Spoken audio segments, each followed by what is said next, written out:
Well, welcome. Good afternoon.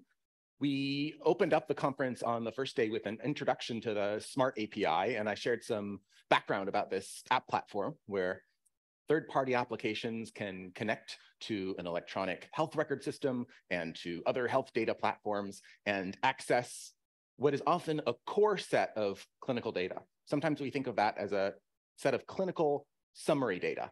In the US, we've got national profiles around this that spell out how to share things like medication lists and allergies and problems and vital signs.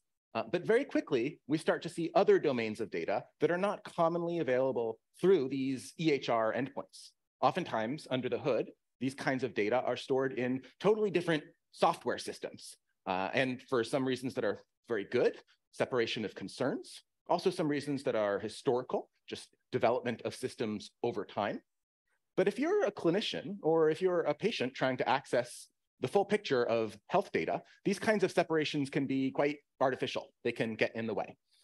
So I want to talk today about a project that we have underway to expand our core set of patterns for providing access to data that goes beyond just what's stored in an EHR, but still leverages the parts that have been built around the EHR infrastructure. A little bit of housekeeping. There's a link at the top of this slide to bit.ly/smart-fire-tech. So you'll find this slide deck and others at that location. And a quick call out to the DevDays feedback site. I will share the QR code and another reminder at the end of this session. But I really would love feedback and suggestions for how we can make this a better introduction and a better talk over time. So please do be thinking about this. And also, I think we've got a small enough crowd that if questions come up during the talk, if I say something that doesn't make sense or there's another area you want to explore, please just raise your hand. I'll try to keep an eye out on the audience. If for some reason I miss you, just shout out. It's one of the nice things about being able to do this as a hybrid event with some folks here in person. And we'll save time for questions at the end as well. Okay, let's dive in. One way that I could really share this problem statement is that over time, our computers have been getting smaller and smaller to the point where we can fit them in our pocket and carry them around with us all day long. But CD-ROMs have stayed exactly the same size. So you just really can't fit a CD into your phone. And so this is a problem if the only way you're getting access to your imaging data is on a CD-ROM. And that is still really a very common situation, at least in the US, where patients in particular who might need to access their data to be able to have an archival copy or bring it to a specialist visit. Patients are often sent down to the basement of the hospital and they get the imaging put onto a CD for them so they can take it away. So that's a real challenge. You just can't read those CDs on a lot of contemporary devices. And also for patients as well as clinicians, imaging is really just one modality of data. But if we think about making the right healthcare decisions, figuring out the right diagnosis, looking through treatment options and selecting the best one, understanding the trade-offs, calculating risk scores so you can figure out what's likely to happen to a patient. All of those things work better with access to a broader set of data. So just because the technical systems are partitioned in these various kinds of networks doesn't mean that the clinical logic ought to be. So I'm going to share with you a pitch for this project, this imaging access project, that we made in the Argonaut Standards Accelerator earlier this year as kind of an anchor point. This is one of the projects that we selected to work on in 2023, and that work is underway. So I'll also share links to our draft specifications, to our reference implementations. We certainly would encourage early participation and feedback. We're at kind of a neat stage in the project right now. But I'll admit, I made a pitch like this a few times in the past, and we never quite got traction on it. We were able to lay some of the groundwork over the years, and I'll highlight those aspects as we go through today's talk. But this year, we got buy-in to trying to produce some specifications that solve this problem end to end. So what problem am I talking about? The format of these next couple slides are something we used internally through the Argonaut pitch process, because we'd thought about probably 24 different projects that we were considering taking on, and we needed some way to narrow that down to a final set of maybe 3 to 5 that we could actually tackle. So we try to have a pretty concise pitch process. What problem are we solving and for whom? And the quick problem statement, which is a little bit technically oriented, is we want to solve the problem of giving smart apps access to imaging studies right alongside clinical data, using the same authorization flows that they're already following in order to get that access. So that's a technical problem statement. But in terms of real users trying to do real stuff, there's a lot here. So for healthcare providers, you might just think there's a lot of different imaging tools out there for making sense of DICOM studies, CTs, MRs, and oftentimes you might want a viewer that is specific to the clinical problem at hand. You also want to be able to calculate risk scores using things like automated algorithms. You might want to be able to automatically segment and derive some predictions based on the data in imaging. Or you might just be sending a patient for a consultation, and you want to make sure that the external consultant, the specialist that they're going to be seeing, will have all the information they need. So you want to make sure imaging data is flowing right along with the patient. So those are all things that might make sense from a clinical workflow perspective. Or for patients who might be accessing their own images, there's a lot here too. One might just be sort of the impulse to keep an archival copy of your whole health record. You never know what's going to happen in the future. The healthcare system can be fragmented. You might be traveling to a place that's not well connected with the home care system where you might have received these images or studies. So for patients, it can be useful just to have everything in one place under their own control. But this can also be a way for patients to understand and engage in their own health. Images are quite tangible. And even if they just want to sort of look at and get a better sense of what's happening inside of their own body, this is a data modality that can help. But quite frankly, there's also a lot of places where patients are filling in gaps in our clinical workflows. So as a patient, you might want to make sure you can get a second opinion and send along your images with that second opinion, even if your primary doctor is not really aware that you're going out for that second opinion. Maybe you don't want to tell them. Maybe it would feel awkward. And so having, as a patient, a way for you to access and share your information as you see fit is really important. And then one of the motivations that actually spurred the original funding for this project, going all the way back to 2017, was helping patients who might want to donate their data for research. And oftentimes patients might want to do this out of motivation from their own personal health history or a family member who might have a disease, and they want to do what they can to help the scientific community understand these disease states and treatments and interventions better. So there's many different reasons why applications might want to help users work with imaging data. I'm trying not to pick any favorites here, but just to sort of paint a picture that there's a lot that's possible. And just to be a little bit more technical on the clinician-facing side, there's a lot of work happening right now at the sort of research level to understand how to make better automated predictions based on imaging data. But this work is not widely or evenly distributed across the field. So there might be some academic centers that have gone really far in developing their own algorithms for calculating kidney volume, and others who have been focused on automated measures of heart MRIs. And by making imaging data available through the same pipelines as clinical data, we allow these connections to flow. We can start running these calculations, even if the group that built them is not deeply connected with the site where the images were taken. On the patient side, I include this example, even though it's a little bit frivolous, because I think it's really important. We just want to let people do whatever it is they want to do with their data. I've talked to many people who were excited to participate in brain research studies because they knew at the end they would get a DICOM file with their brain in it, and they could go and make a 3D print of their own brain and have that as a decoration for their living room. Or maybe you just want to order a set of coasters for your table with slices of a brain CT.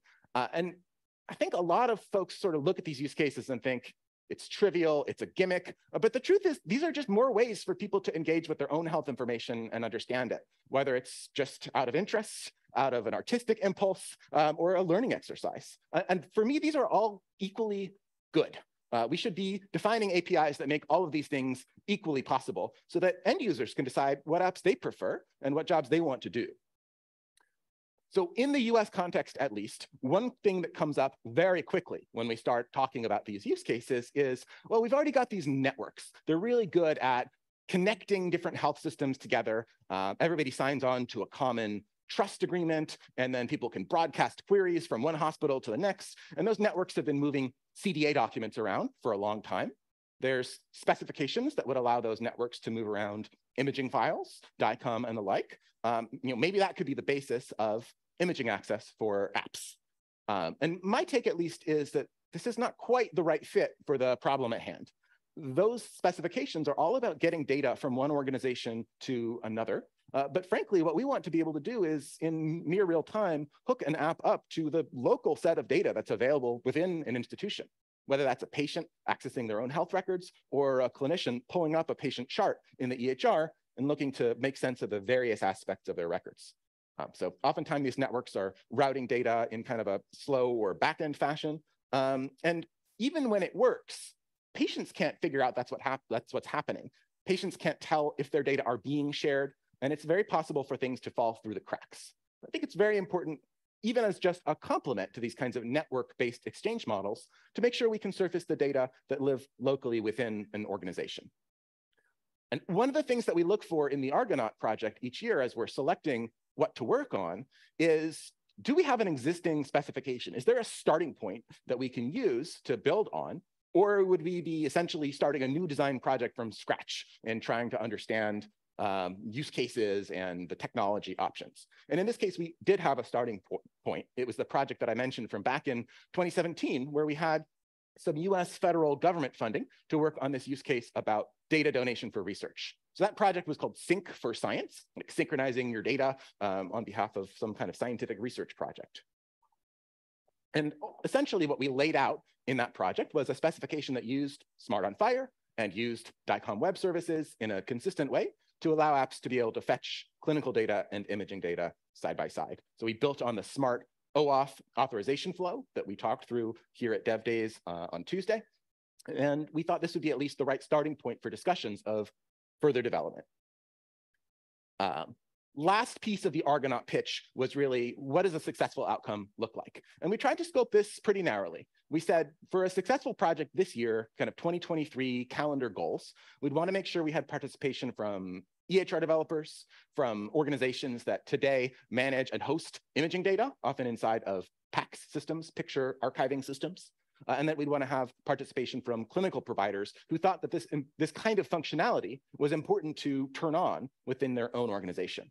And a successful project then with those participants would be working through a basic specification, making sure that we've got reference implementations that are capable of serving in the server role and the client role so that we could try this all out, having some kind of self-contained demo that we could show, and then having some path to be able to evaluate this inside of a real clinical provider organization.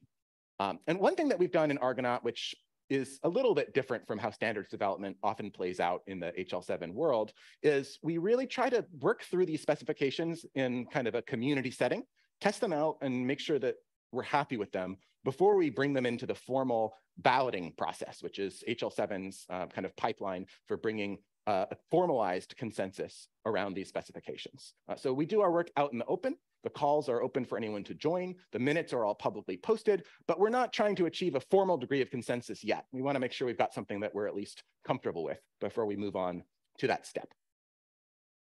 All right, so let me start by giving you a quick demo and tour through the draft specifications that we've got. Before I dive in there, let me just pause and see if there's questions about the setup or the use cases or the current lay of the land.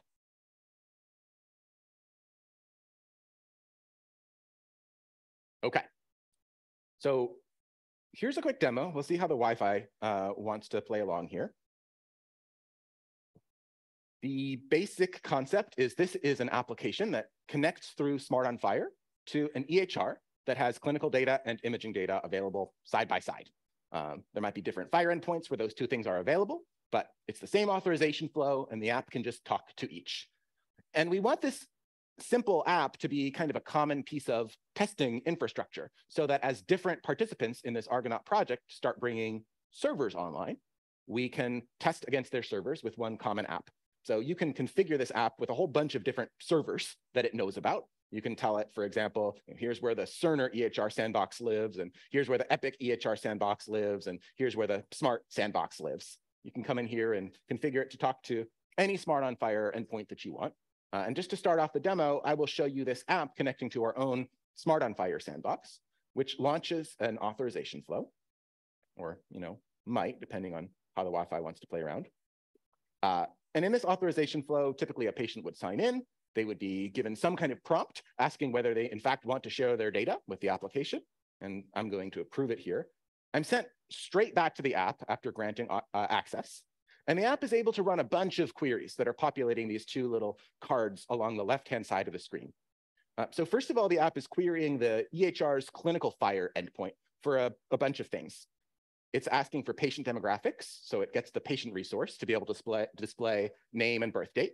And then it's issuing just calls for this patient's allergies, active medical conditions, and active prescriptions. And it's just doing that to show, like, sure, we can write some FHIR API calls for the usual stuff. And then the interesting part for this demo is the box below this, which is a list of imaging studies. So it has done a FHIR API call. We'll look at the details in a moment.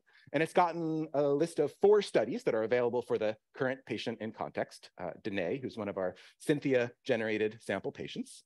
And so here I'm going to say, yeah, I'm going to pull up this upper extremity study. And what happens when I click that button is that the full DICOM study is loaded from the backend server where it's stored into my web browser. I'm not doing anything fancy to select certain slices.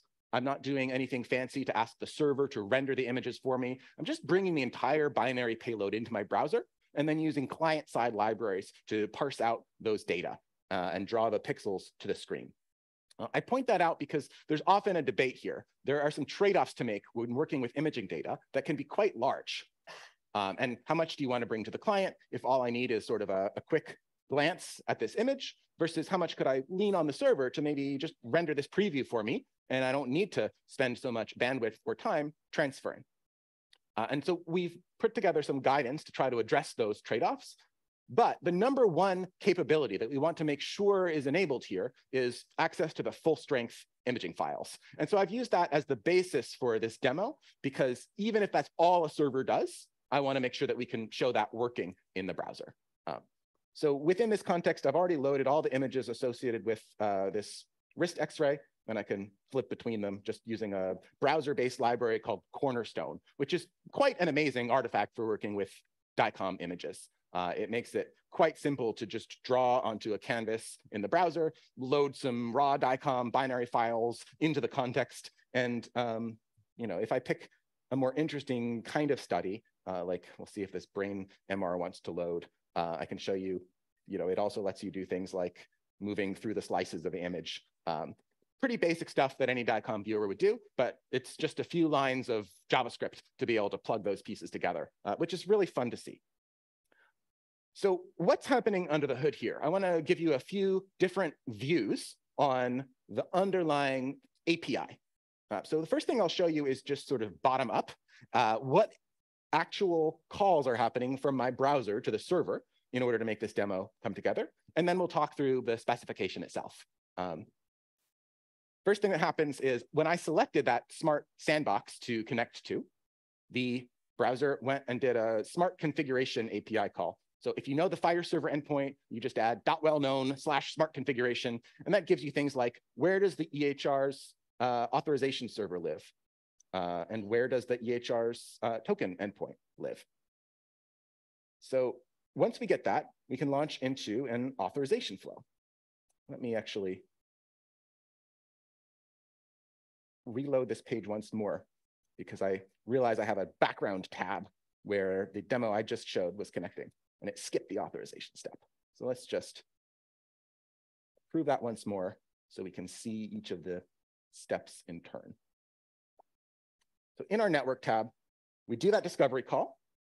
We make an authorization request. So that's not actually what's called a fetch. We're actually redirecting the user to the authorize endpoint in order for them to hit the approve button. So to see that in the list here, I'll have to go into sort of the full set of requests, and we can see we called the authorize endpoint, just standard smart launch, and we passed in standard parameters like our redirect URL, our response code, our response type, client ID, and so forth.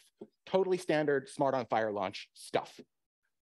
Once the launch is approved, the app is able to request an access token. Again, totally standard smart on FHIR workflow. It posts the authorization code to the token endpoint, and it gets back this nice access token response. So it's got the access token itself, which we'll use in making subsequent requests. It's got an expiration time that tells us this is going to be good for an hour. And it has a set of scopes, which in this case tells us this access token is good for querying any kind of data associated with the patient in context.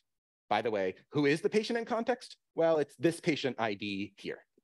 And that's everything the app needs to now proceed to issue some API calls. So first thing it does is it fetches this patient ID using a FHIR read, and it gets the basic demographics that we were looking at on the screen. So for example, the patient's birth date that we were looking at a moment ago, this is what we rendered onto the screen. And we fetch allergies and conditions and medications about the patient, all totally standard stuff. And now we come and we request imaging studies. So what's going on here? We're not actually talking to the EHR at this point. We are talking to an imaging server. This is where we're going to go to ask what imaging studies are available for this patient. But otherwise, it looks like a pretty standard FHIR API call. We're passing in 2 parameters, or just actually 1 parameter, which is the patient. Tell me all imaging studies you know about this patient ID. And we get back a FHIR search bundle. In this case, these are the 4 studies that we saw drawn on the left-hand side of the UI. Each one of these things is a FHIR imaging study resource. So we'll see that resource type. There's details about when the study was done. There's a standard DICOM identifier for this study, which serves as a unique, globally unique ID for it across any different system this study might be loaded into or transferred across. And then some detail like this is a study with 7 series and 124 instances. So those are kind of the slice level details that we saw earlier. And most importantly, there is what's called an endpoint. And this tells us, okay, let's say I want to get the pixel data for this particular left knee study. Well, what kind of study was it? It was a modality of MR, which is a magnetic resonance study, and also doc, which means it's going to have some kind of clinical documentation as well. It's kind of a funny example, but this is a pretty common thing to just take a snapshot, a picture of a note, and include that alongside the other images. It's sort of like if you have a hammer, everything looks like a nail. So if you're sending along DICOM studies with MR imaging data, why not throw a note in as well? I didn't show that in the demo earlier. Let me hit the load button and see if I can actually get that to come up. But meanwhile, the endpoint. So if I actually click on this knee MRI and I want to see the data, I'm going to follow this endpoint link. And that's going to tell me a very specific address I can go to fetch the details for this study. And the contract that the app has is, if it knows this endpoint address, it can issue a smart access protected read on this endpoint, and it just puts in the image study that it wants to retrieve. So it uses this ID as a parameter, and that's exactly what's happening here when we fetch the study itself. So what's going on here? We make a request to that endpoint that I showed you, and we append /studies/1.3.6, and so on. That is the DICOM Web API call. It says, given this endpoint, I want to fetch a particular study. And there's many levels of data you can fetch in DICOM Web, but the simplest thing you can do is fetch the whole study. So what happens here is you can see we're getting some binary data over the wire. This is using MIME multipart. The DICOM standard defines exactly how this stuff works, but you get this little separator here, which is kind of a random number. And we're sharing like 130 files in this payload. Those are the 130 slices that we learned about in the FHIR imaging study resource. So we're expecting to get a whole bunch of these files.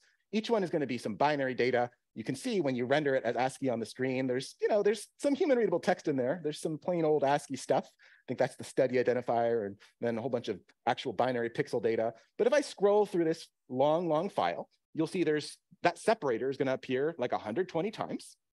Got upside down 10 minutes left. Hopefully that still counts as regular 10 minutes. Yeah, cool. We're doing good. You fetch this whole file. How big is it? It's actually 78 or 76 megabytes. So non-trivial. This might not be the kind of thing you want to stream to a user's phone on a slow connection every day. But at this stage, the goal is just to say, even with a very small API, we can enable this kind of access. Okay, so that's the demo. I mentioned that sometimes there's notes just sort of stashed away alongside the images. So this was an example of what that might look like in a DICOM viewer. And this is anonymized data. So you see redacted information here. Some of this has been whited out. All right, I want to talk about the spec and some of the reference implementations. Let me just see if there's questions before we dive into that, either about the demo or about notes that I've made so far. People following along, does this sort of make sense so far? Okay, cool. So there's a few concepts that we introduced so far, that are sort of in this cluster around smart imaging access. So hopefully you have these in your head already, but just to sort of drive the point home, there's some things that have to do with the app workflow. So the app is always going to have to get authorized. It's always going to do some FHIR queries to get clinical data, to get imaging data. And then if it's interested in specific imaging studies, it's going to go and retrieve those studies. But it only needs to retrieve the studies that it wants to retrieve. So the only large payloads we're talking about are sort of down this branch. Everything else is pretty small, pretty fast. Okay, we're talking about two different sort of data subsystems. One is what I'll call the Smart on FHIR EHR, which is hosting the clinical endpoints, but it's also hosting the authorization endpoint. It's gathering the end user's permission about what access to delegate to the app. And the imaging subsystem is going to follow along with those authorization decisions. So it doesn't have its own authorization layer for deciding who can access what. It's deferring to the access tokens that come from the EHR. And that's part of the sort of glue and magic that makes this technique work on the basis of this smart-enabled EHR system. So I won't go through the spec top to bottom, but I will just sort of show you that there's not too much to it. The imaging asset specification itself talks a little bit about some of the assumptions we make, like there's a Smart on FHIR EHR, and it's going to be sitting next to an imaging data subsystem. There's some considerations about how we scale this in the real world. So like, how does this imaging system support FHIR?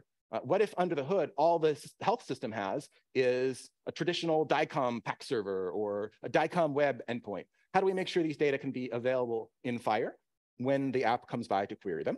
How can we support those kinds of workflows? And then the basic steps that an app is going to follow. It can call the EHR endpoint and say, hey, do you have any imaging servers? If so, where do they live? Like, can you do imaging or point me to somebody who can? There's the authorization flow, and then there's queries for fetching the actual imaging data. I want to make just a few notes about those queries for fetching the imaging data.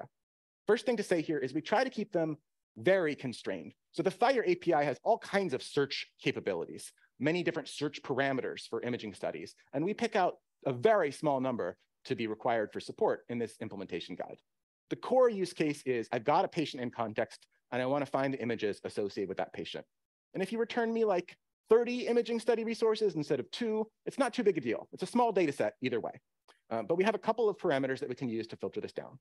Of course, we're passing in the patient whose data we want to fetch. So we're only going to be focused on study for that patient. Of course, we need to know the endpoints where the data can be fetched. So you've got to be able to support including endpoints in your response. Otherwise, the apps will hit a dead end. They won't be able to follow that link to the image. And you should be able to filter by date. So if an app wants to keep in sync with the latest stuff, there should be a way for the app to just say, tell me the stuff that's changed since the time of my last query. So that's the last updated parameter. And beyond that, we don't say anything. So servers are welcome to support more search parameters, but that's the basic set that we start from. The other interesting aspect here is timing. So in the demos I showed you, the app issued a query, and it got a response right away, synchronously, milliseconds. In some real-world deployments, that might not be possible. Maybe you want to build a proxy that doesn't store any data, and under the hood, all it can do is write what's called a DICOM DIMSI query using this TCP connection to different underlying imaging servers. Well, in that case, you might not be able to get a synchronous response. So our profile says, if you don't have the data right away, if you know you need some time to be able to fetch it from the different places where it lives under the hood, you can respond to the app with a status code, an HTTP status that says, I'm not ready yet, and I need a little bit more time. That is what's called the 503 status and a retry after header. So you're saying, I can't respond right now, but here's how long I need before you should try that query again.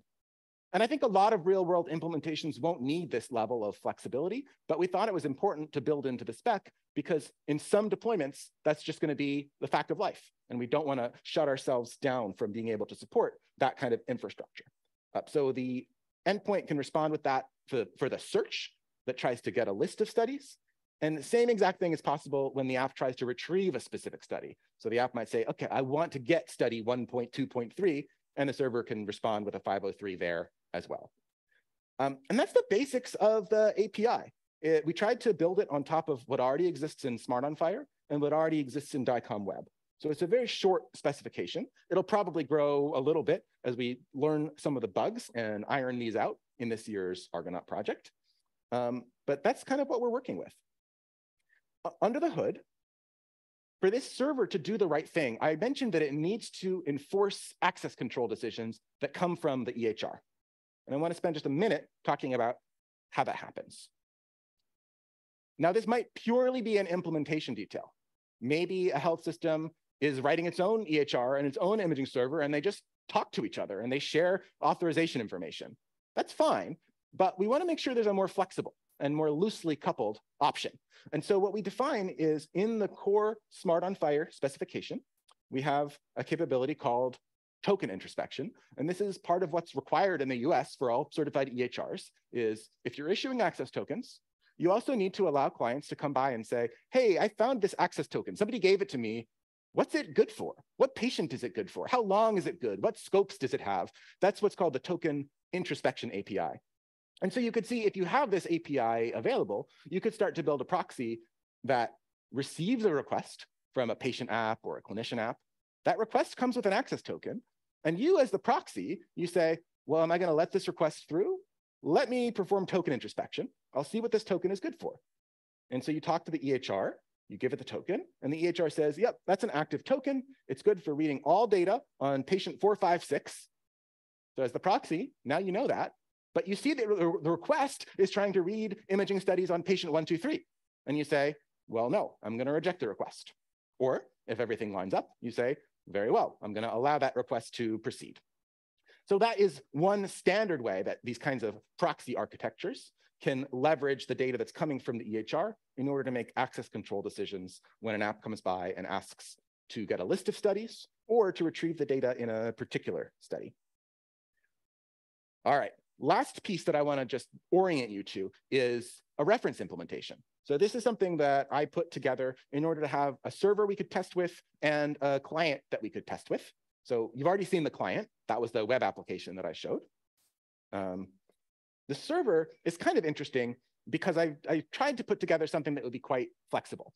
So it comes with its own little sandbox environment. It's actually just running a copy of the open source Orthanc DICOM server under the hood or internally. And then it has a little FHIR proxy that runs on top of that. So it makes DICOM web calls and translates as needed. And that's all pretty standard stuff. But I also wanted a way to show how apps could connect not just to my own sandbox, not just to the internal stuff, but also kick the tires on some of the EHR sandboxes that we talked about on Tuesday, things like Epic or Cerner's EHR sandbox.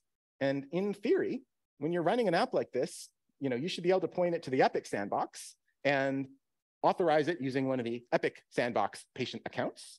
And as long as I grant it the right kind of access, it'll come back and now it'll be able to query the quote unquote Epic sandbox imaging server. And there's one where there's these two studies available. So how do I make my proxy this flexible? I gave it kind of a configuration language so that it can be configured to act like an imaging proxy in front of the Smart sandbox or the Epic sandbox or the Cerner sandbox and so on. Basically, just when you start it, it has a directory full of config files that tell it exactly how to behave. So the simplest one is called open. And so if you want this to just act as a totally open FHIR imaging server with no access control at all, you just put the word open in the URL. So I'd say imaging.argo.run/open/FHIR/imaging study. Do something like that. And when I do that, when I put the word open in the URL, it's going to behave like this. It's going to disable authorization, and it's going to just return all the images from the underlying Orthanc server. So that's a very, very simple configuration. Or let's say I want to make it work with the Epic sandbox. Well, this is a more realistic configuration. It's not going to be open anymore. Now it's going to use a Smart on FHIR authorization type. And I will say there's still a couple of aspects of the Epic sandbox that don't quite follow the spec. So actually, I call this Smart on FHIR with some bug fixes. But this is the point of a project like this, is you identify the bugs, and then over the course of the project, we can start shaving them off.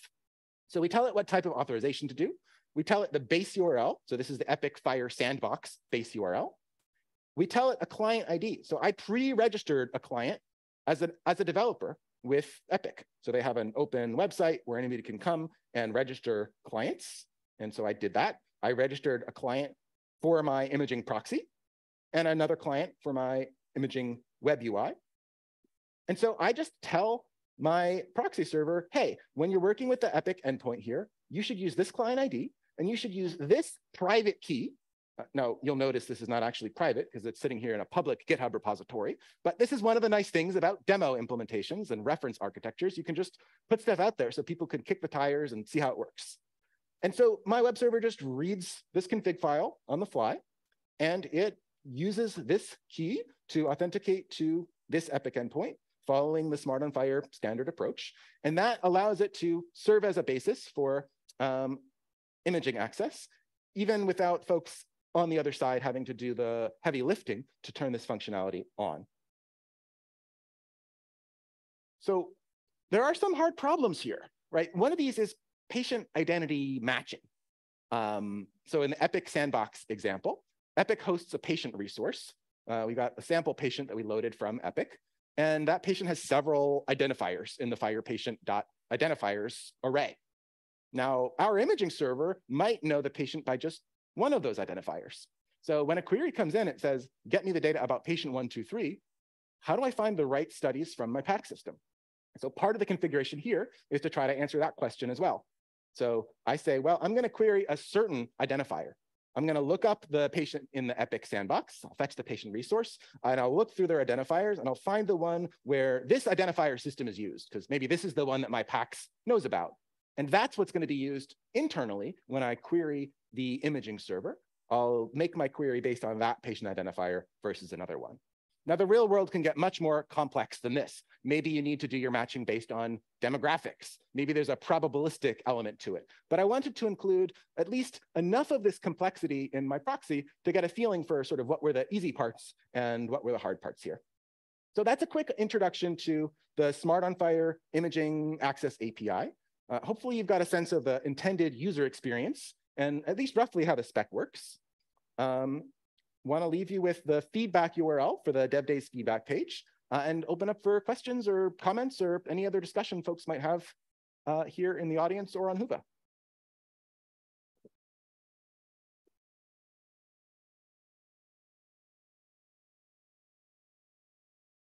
Hey, thanks for the presentation, really good. So I had a small question regarding when the DICOM data is not available, and you said then we will issue a 503, which is kind of normally an error. And in FHIR, there is this async request pattern. So why not use that kind of saying, call me back here, but with a success code rather than an error code? Yeah, so the question is, why not use the FHIR asynchronous request pattern? I think it's something we could look at. I mean, frankly, the asynchronous request pattern was introduced. Well, there's two flavors of the pattern. The one that we would need here was introduced in R5, and we've been really focused on R4-based implementations for our demos. That's partial answer. The other one is we wanted to keep the simple case simple. So we might change this over time. I don't think we're super committed to one approach or the other, but this was just the easiest thing to document. Okay. Other questions or comments? If not, I have two questions on Whova. One question by Tim Dean. What kind of configuration and or support needs to be provided by the PACS vendor or imaging server? So in terms of configuration from the PACS vendor or the imaging server, there's a couple of different ways to split the responsibilities here. And we try to be agnostic about this while also being thoughtful about what could work in the real world. So from an app developer's perspective, to make all this work, you need a Smart on FHIR OAuth server that you can connect to. And then underneath the umbrella of that authorization, you need a clinical endpoint you can connect to and an imaging endpoint you can connect to. So that's kind of the contract. How that contract is implemented is, from the app developer's perspective, an implementation detail. But from a health systems perspective, this is really important. What vendors do I need on board? What products am I buying? Who's paying for it? How difficult is it to wire everything together?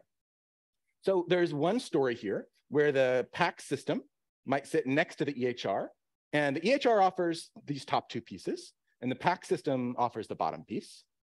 And in that case, the PACS system would need to be able to support the FHIR query and the DICOM Web fetch.